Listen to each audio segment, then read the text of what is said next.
our next guest out. Joe Flynn is early, like a good military man. Oh, wait, that's his brother. Joe Flynn is, hey, Joe Flynn, someone described you as a serial healthcare IT entrepreneur. Is that a good description? I think that would be right. Yeah, that's pretty cool. Joe Flynn has been a businessman. I built a couple companies. I'm on my third now, so that's good. Okay. Joe Flynn is a businessman who has, when I started to know him a few years ago, he's living over in San Diego area in California, I guess north of San Diego, Orange County, and now lives down in Florida. Businessman and someone who has done a lot of things in his career, but he's the younger brother of General Mike Flynn and has the perspective of having led the Legal Defense Fund for General Flynn, along with his brother, Barbara Redgate, so General Flynn has a lot of brothers and sisters. And so, Joe, welcome to the program. How are you today? I'm well, Ed. Can you hear me well? Yeah, we can. Well, Eagle Countdown, broadcasting all over YouTube and Facebook and Twitter. And we had a huge night last night because Sidney Powell came on and received the General Singlaub Award. And General Mike Flynn tweeted out about that, and we got a ton of attention. So that was great. And I'm sure you can keep up with your brother and Sidney tonight. So we look forward to that. I love it. I love it. No, I watched it. You guys did a great job. I want to, first of all, say hello to all the great members, the great Eagles that are out there, especially the Eagles that are veterans of our great military. You got many of them, many members of your organization that are veterans, and I just want to say thank you for your service to all of them, not only veterans, but also law enforcement and first responders that are all Eagles.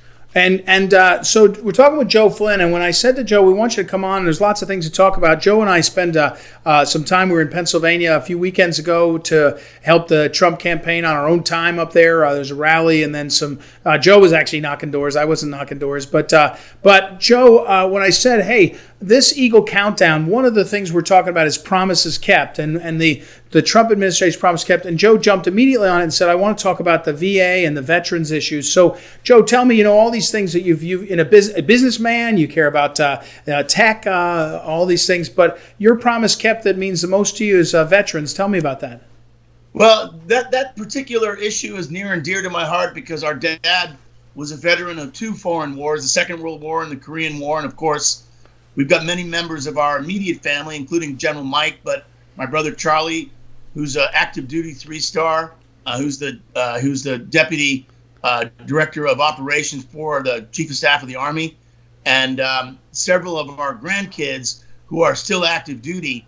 But the whole veteran idea of the veterans and the treatment that President Trump and his focus on veterans issues has been unprecedented, really, in the last 30 years and over the last several administrations. And I really wanted to talk about those promises that he kept about taking care of our veterans, because nobody's been more supportive of our veterans than the current president. And that's why I think it's important that everybody understands his focus on veterans. Joe, when you say the veterans are supportive of it, I've heard the president talk about his support of active duty. They built up the military, pay raises and all those things. And I know he talks a lot about the VA and how they passed an accountability act for the first time. They can actually go in and manage the bureaucracy better and, get rid of people and reward other people and not have it be tied up so much. Walk us through what you saw in your family in terms of support of veterans by the VA and where we are today.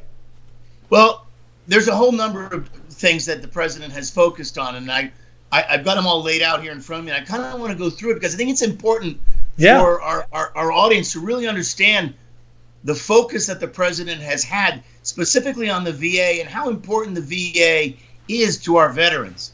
First of all, I don't think there's ever been a president that has been more focused on the needs of the VA. The VA has essentially been neglected for not only during the Obama administration, but for many previous administrations. When President Trump came in, he was pretty appalled at the way the VA was being managed. And so the first thing he did was he signed the Veterans Accountability Act and Whistleblower Protection Act to allow senior officials in the Department of Veterans Affairs to fire failing employees and establish safeguards to protect whistleblowers. Why is that important? Because unfortunately, the VA was being managed like a lot of our bureaucracies, where people were sort of getting away with doing anything they wanted and not really focusing on taking care of our veterans. Now, there are a lot of really wonderful people working in the VA, that have been dedicated to our veterans. But I think from a management standpoint, I think the Trump administration saw that this was a big problem. And through 2018, more than 4,300 Veteran Affairs employees have been removed and demoted and suspended as a result of the Veterans Accountability Whistleblower Protection Act. This is an unprecedented situation. The fact that that many people have been removed and the actions by President Trump to say, we're going to make this a priority, really came forward here. Mm-hmm. That's one great example. Yeah, no, I think, and it's a big one.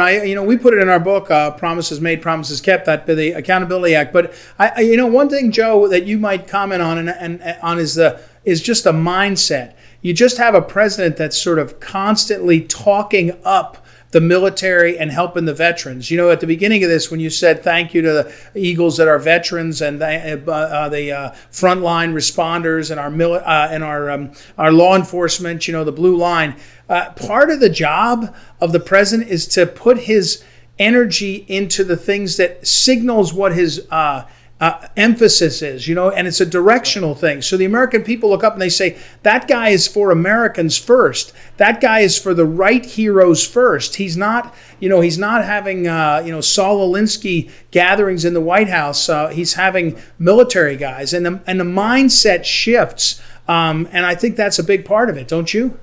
No, I absolutely do. And it's interesting how over the course of the last, 2 to 3 weeks, the left has gone very hard at trying to drive a wedge between the president and veterans, and the president and military communities, and the president and military families.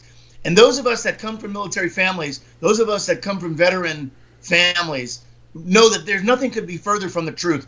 This president has demonstrated a deep commitment to our military. He is rebuilding the military, but more importantly, he's focusing on how do we get out of these endless wars that have been created by kind of an elite establishment, political class in Washington, neocons, however you want to call them, that, send our young men and women to war without a real goal in mind. And I think that's also very important to understand.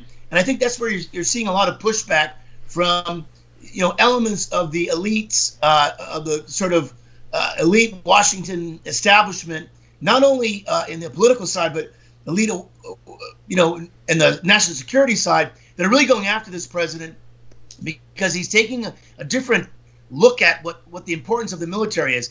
Our president is focused on rebuilding our military, making the military strong, making our military ability to fight wars, but fight the right wars, deal with national security, and issues that are most important to our country versus endless wars that don't have any real end game in sight.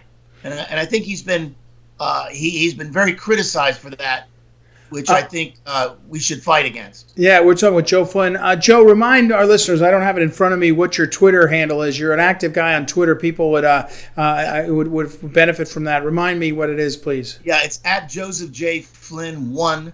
Okay, that's right. At Joseph J. Flynn 1. Joseph J. Flynn. All right, so now I want to segue, though, for a minute, talk about the most famous veteran in America right now, your brother, Mike Flynn. And, I know you led the Legal Defense Fund. I asked you a couple weeks ago, I said, do you need any help? And you said, with the generosity of all these patriots, it's General Flynn's in a good position in terms of paying the lawyers and all. And so that's not your worry right now, though that was a big job for you and your sister to make sure that pressure, millions of dollars to defend yourself is the target. But as a brother, not as General Flynn's the CEO of his defense fund, not as an analyst, as a brother, I mean, how infuriating is not just what happened, but how long this is dragging on. It must make you nuts.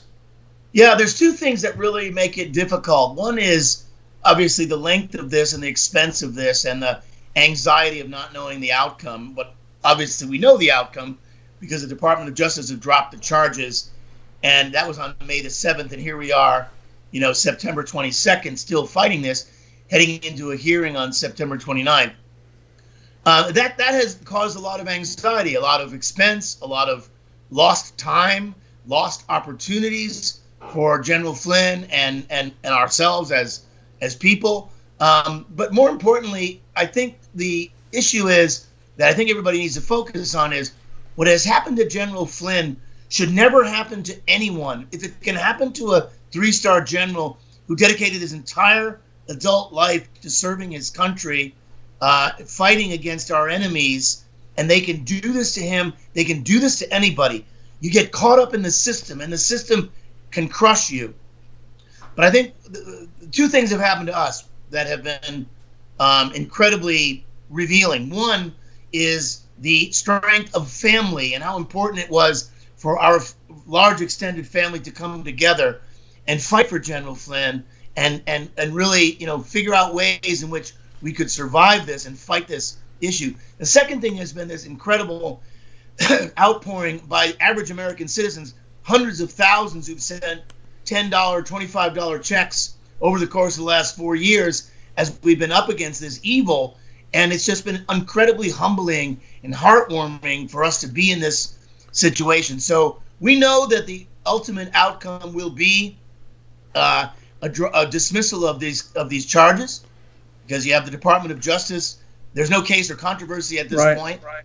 There might still be some machinations with Judge Sullivan and the district court, but at the end of the day, this game is over. So, we just have to go through the process and get out on the other side.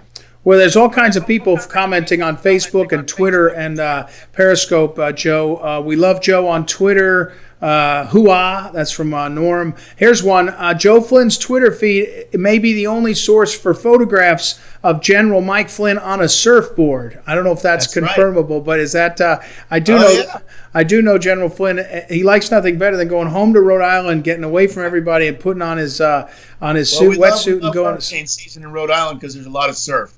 Are you a surfer too, Joe? Yeah, we're all surfers. All of us are surfers.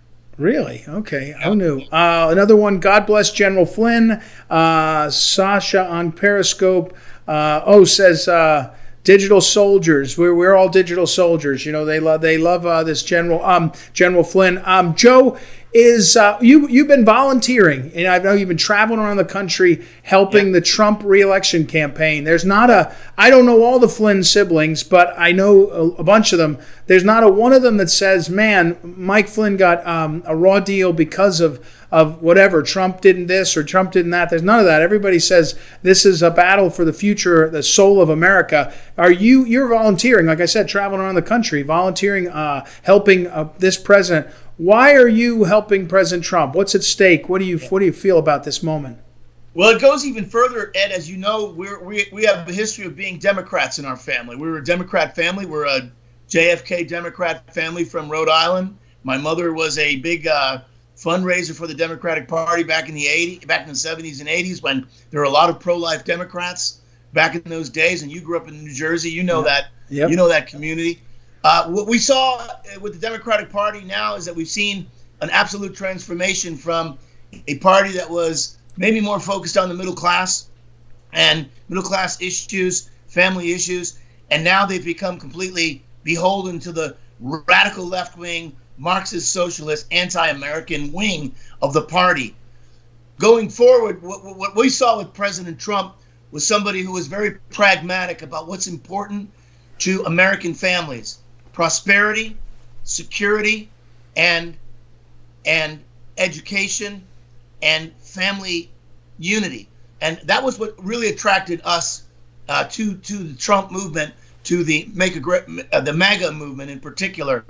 And it was interesting because all of us were really, we were kind of passive conservative Democrats, but over the course of the last 10 years, we embraced what was happening, particularly what President Trump has brought to the conservative movement, which is a level of pragmatism, which I think is very important to the future of this country.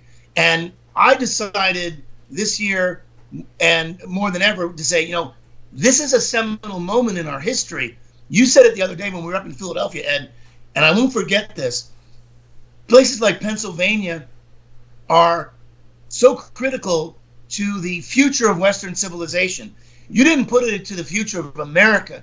You put it to the future of Western civilization, which is very prescient and I think very true. If we lose this election, we lose the House, we lose the Senate in this election, we take a massive step back, and maybe we lose Western civilization. Because as you said, we've already lost Europe. We've already lost large swaths of Latin America, where there's lots of huge Christian and Catholic communities. It's very important. There's nothing more important than President Trump winning this election and the Republican Party winning the House and the Senate, even though I have a lot of issues with certain elements of the Republican Party, just because I think we're not as unified as Republicans as the Democrats are. It's amazing how the Democrats all fall in line with each other, and the Republicans have to worry about whether they're going to get a majority vote to nominate a new Supreme Court justice. It's amazing that we have to worry about that, but that's why I got involved in this campaign. And why I'm going to dedicate my time and effort towards it. Well, it's a big election cycle. We're talking with Joe Flynn at Joseph J. Flynn, the number one. I guess there was another Joseph J. Flynn or 20 of them. He wanted to beat him out.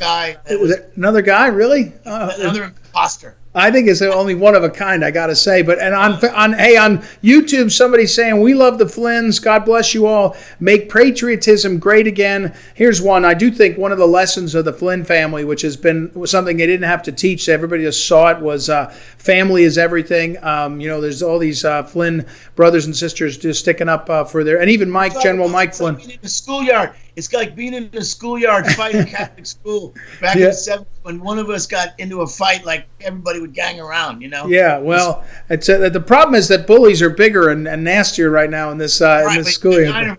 You got 5 or 6 people behind you.